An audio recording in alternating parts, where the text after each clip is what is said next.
Welcome to Make Your Money Matter, the show that aims to change the way we think about financial advice so you can make better financial decisions. Brad Barrett is a managing director and partner at One Capital Management, a wealth management firm serving nearly 1,500 clients nationwide with over $2.5 billion in assets. They are a group of advisors dedicated to ensuring their clients achieve their investment and retirement goals. And now, here's your host, Brad Barrett. Welcome to Make Your Money Matter, the show dedicated to helping you create a better relationship with your money. I'm your host, Brad Barrett, and it's my goal to help distill the best ideas when it comes to your finances so that you can make more confident money moves. Here at One Capital Management, our mission is simple: to help our clients and you listeners take control of your finances and build the life you deserve. Friends, today the challenge is no longer the access to information, but rather it's finding the right information. And more importantly, how that information applies to you. And that's my commitment to you here each and every week, because after all, your money matters. And before we get started on this week's episode, to find out more about myself or any one of our advisors here at One Capital Management, you can go to our website at onecapitalmanagement.com. And while you're there, you can click on the media tab, which is where you can download and subscribe the Make Your Money Matter podcast. You can also download the podcast on any other platform such as Spotify, the Apple app on your phone, Google Podcasts, SoundCloud. Leave us a message, leave us a review. It's always good to hear how we're doing. And as you hear me say each and every week, if you like the show, share it with someone you like. And if you don't like the show, I guess share it with someone you don't like. But today, we're going to be talking about something that has a lot to do with the overall question I think everyone has around planning or investing or maybe even working with an advisor. And it's this almost nagging question of, do I have enough money? Will I run out of money, say, in retirement or in my later years? And I want to dissect this rather large subject matter into a few very poignant things that I think everyone should consider when asking yourself this question. And the first and foremost one, I believe, is what you've heard me say many times before, is your why. Why are you doing what you are doing with your money? Said differently, if you are spending less than you're bringing in, you are saving money. It's natural. The other part of this whole thing is your emotions, your psychology around money, what money actually means to you. Something I've studied for many years now, and being a financial advisor for nearly 18 years, I see it firsthand every day, and I'm so blessed to be able to talk about it now more so than ever before on a platform such as this, is largely around the psychology, as I just mentioned, around money, how different people view money. By the way, there's no right or wrong answer here. And a lot of it boils down to two main areas. And it's sort of this nature versus nurture environment, right? One of them is your DNA, your God-given just DNA around money. The other side of it is what we call circumstantial, something you've lived through, good or bad. And right now, if you're listening to this, just think for a second. Have I lived through something that has either shaped or changed the way I view money? It could be good, it could be bad. You could have grown up as a trust fund baby, and that's all great, nothing wrong with that. And you view money as just something that you've always had. You could also have grown up where you're clipping food stamps, or maybe it's a bit of both. Maybe it's the rags to rags or riches to rags to riches story. The up and down. We've all seen it. I was a part of that when I've been able to have food on the table growing up, and then seeing my parents split and seeing my dad's company basically go to nothing, and just going through all of that shaped the way I viewed money. And by the way, it's why I'm talking to you today. It's why I've been in wealth management and financial advising since I can remember, nearly 18 years now, my entire adult life and some. And I share that because it's important the way we look at money when we ask ourselves a really large question, which is, do I have enough? Or the subset of that question is, will I run out of money in retirement? I have two kids, 6 and 4, a boy and a girl, Brooks and Kate. And just recently, Veronica and I, my wife and I, started talking about allowances and the difference between allowances and salaries. And one thing that we've shared in the Barrett household that I've wanted to instill in my kids around money, being a financial advisor myself, you're probably going to roll your eyes when a financial advisor says this, but I want them to understand the difference between receiving it and earning it. And there's a distinction between the two, right? One, you're working for it. One, you get it if you check off some stars just because you're hitting a task list. And there's a difference there because when they earn it, and if you look at the psychology of money around workforce, labor force, and all these statistics that are out there, the earning it just feels better. It's more profound. It makes you want to come back, and it makes you want to accomplish things and be successful in whatever the purpose is that God given in their life. And that's something also to find out from yourself. Don't just be a salmon swimming upstream trying to just make a bunch of money. You want to do something that you love, that you're passionate about. And even more than passionate about, you have purpose in it. The whole notion of follow your passion sometimes can be some of the worst advice anyone can give you. Now, hear me out on this. Society keeps telling us in order to be happy, we need to follow our passion, right?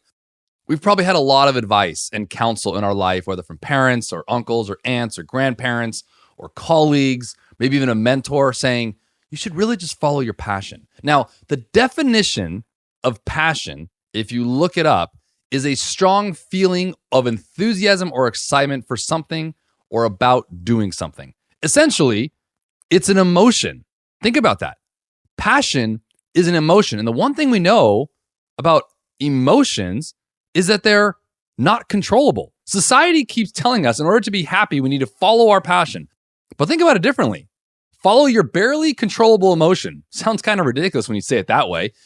And I don't mean this in a bad way, but passion is unpredictable and wears off. It's like motivation. Motivation to go work out or do something will end up wearing out. It's an emotion. Discipline, however, is not.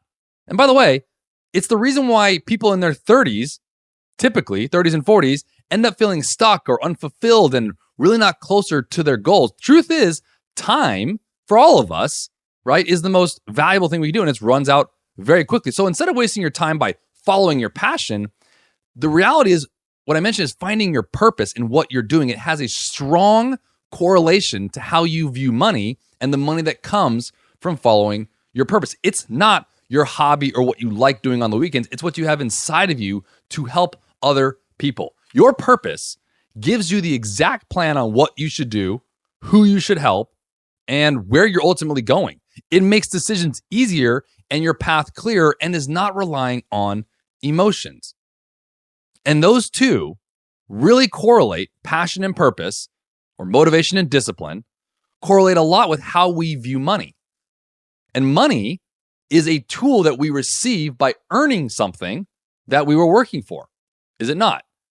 So when we talk about things like money and how we look at it and asking ourselves a really big question of, do I have enough? Start there. Start with the psychology of it first. Now, one of the more persistent analogies I've heard in my career as a financial advisor is the story of climbing and descending Mount Everest. You've heard me share this on this podcast, and those of us on my radio program have heard me share it there. And as the story goes, more climbers perish on the way down the mountain than they do climbing up it. So when we equate that to our client's wealth journey, the whole climbing of Mount Everest, spending lots of time and effort to get to the summit of the peak of their financial wealth, maybe that's retirement, maybe that's financial freedom, whatever that looks like for you, that's your peak, only to be left with the question is, how am I going to get down this mountain safely? Do I have enough to do it? So while many analogies are tired and overdone, frankly, I bring this up quite often because this is actually not a bad one. The problem is this. We as a financial industry, and why I want to share this on this podcast, have done an awful job at guiding our clients down the mountain with the same degree and care that we provide on the way up. And here's proof.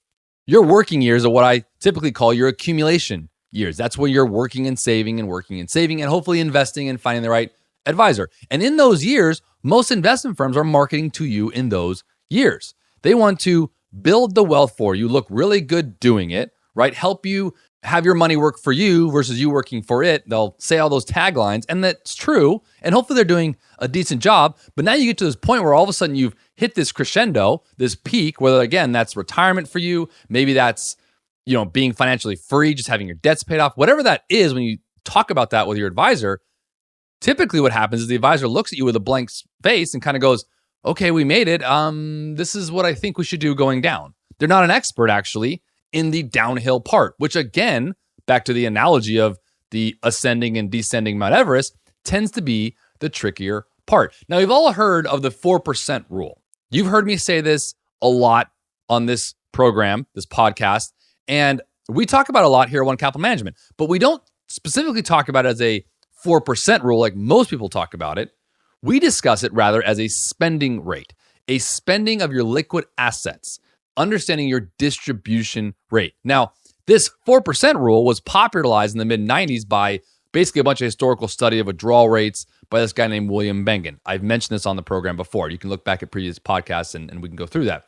Although this rule has been regarded as relatively fail-safe by many of the assumptions used in its origination are somewhat incongruent with some of the assumptions. And by the way, this is the same philosophy I've typically held personally around the notion of you should be more conservative as you get older, or your fixed income should relate to your age. You've heard that before. So if you're 30, you should have 30% fixed income, or maybe you're 70 listening to this right now and you should be 70% fixed income.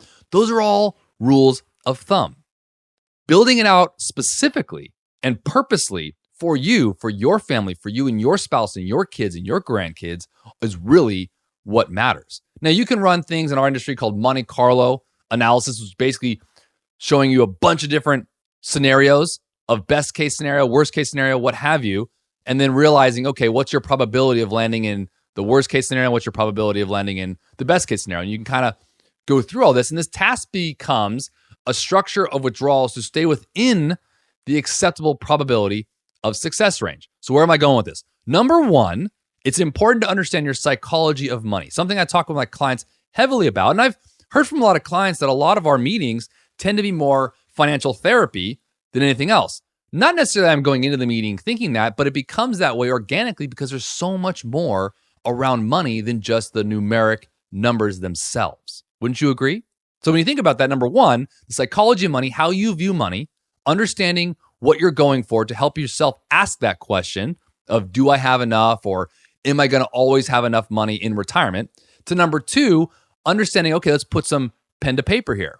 Let's figure out what the liquid assets you have, and then figure out the two main components that go into that. Well, it's really three, I should say. One is income, what you have in retirement or what you have when you are at your financial freedom peak, whether that's Social Security, maybe it's a small pension, maybe it's rental income, whatever that is, understanding what's coming in, and then also what's going out, the cash outflow. And the cash outflow should be bifurcated in two scenarios. One is living expenses, which is essentially feeding yourself, keeping the lights on, bathing yourself, having insurances in place, like all the basic stuff, right? Gas, things like that, food, right? Then there's what I call lifestyle expenses. This is more the qualitative side of things. This is the goals. I want to buy a new truck, or I want to go see my grandkids twice a year, or whatever those goals might be. Maybe it's a trip with your family or your spouse. Those tend to be lifestyle goals. You add those two up, you have your outflow. If your income in retirement or in your financial freedom period if your income is less than your outflow, the difference between the two needs to come from somewhere, right? It's coming from your savings. So this is where we put pen to paper. This is how we answer the question. Fundamentally, after we figure out the psychology of how you view money, we fundamentally answer that by saying, okay, that number that you need, let me give you an example, hypothetical. Let's say you have $20,000 a year coming in from maybe a small pension, a Social Security, or some rental income or something like that, $20,000 a year. And your lifestyle and living expenses are $50,000 a year. That's what it's going to cost you to live. I'm making this up. It's a hypothetical, right? So you have $20,000 coming in, $50,000 going out. There's $30,000 that is needed. Okay, we have what we need to pull. Now we need to focus on what our savings number is to pull that. As an example, let's say over the years you've saved $1 million and it's liquid. And by liquid, I mean it's either in a brokerage account, an IRA, a 401k, and it's accessible to you. Now there's some rules and requirements around that for the ERISA governed qualified plan accounts I just mentioned, things like 401k and IRA. But we're going to blow past that for this analogy for a second. Let's say your entire liquidity is $1 million. If you're pulling $30,000 a year on $1 million, that's 3%. That is under what most people assume to be a very sustainable distribution rate. Now, I'm not saying that's right or wrong. What I am saying is that we need to discuss that as client and advisor to make sure you're involved in saying, okay, I'm going to be pulling 3%, which means I want to earn more than 3% to make sure I always have money to sustain for inflation, which is obviously around right now, for growth, and just making sure I have the same assets I went into retirement or being financially free with that I will in 20 or 25 years, right? Now, the other answer might come and say, okay, now that I see that, how do I make that number less? And by less, you think about it as a numerator-denominator conversation. If you increase the denominator, all other things the same, you'll decrease the output. So if that $1 million went to, let's say, 1.5, guess what? Your distribution rate with the same $30,000 coming out just went from 3% to about 1.5%. Did it not? So if you think about that, understanding once you figure out the psychology and the emotions of it, we start answering what you need. This is why I preach so heavily on planning and forecasting, because although it may seem like we're making some assumptions, they're calculated, number one, but number two, it's really important to map out and understand that track that you're going down, which, by the way, is why we offer this retirement track review meeting for all of our clients, for all those that get referred to us, whether through the podcast or the radio program, because it matters when you really look at it. So the two main components I want to come in today, focusing on when it comes to understanding the question, the big nagging question and concern that really, to me, is the difference between living a life of abundance versus living a life of scarcity. Answering that question matters. And a quick aside on this subject, and I share this with my clients often, and again, doing this as long as I have, I want to share this today around the first aspect that I brought up with around the psychology of money. And we can get trapped in this keeping up with the Joneses, or I call it the Kardashian Effect sometimes, where we want to have what the other person has. And the reality is, I'm pretty convinced that most people just look rich and stunt on others rather than actually being wealthy. And defining wealth for yourself is really important. And understand this, looking rich is loud. Wealth is quiet. Wealth whispers. Think about that. So when you understand the psychology of money, how you view it, then actually sitting with someone and planning it out, looking down the road, bringing it back in today's world and say, got it. I'm clear. Now I know what I'm saving for and why I'm saving. Back to what I said, understanding why you are doing what you are doing with your money is the real start to the answer of the question is, how much money do I need to be financially free? I want to thank you for listening to Make Your Money Matter. Remember, before acting upon anything discussed today, speak with a financial advisor near you. And if you're not sure where to turn and you'd like our help, you can visit us at onecapitalmanagement.com for a complimentary retirement track review meeting. And remember, always make your money matter. The information in this podcast is educational and general in nature and does not take into consideration the listener's personal circumstances. Therefore, it is not intended to be a substitute for specific, individualized financial, legal, or tax advice. To determine which strategies or investments may be suitable for you, consult the appropriate qualified professional prior to making a final decision.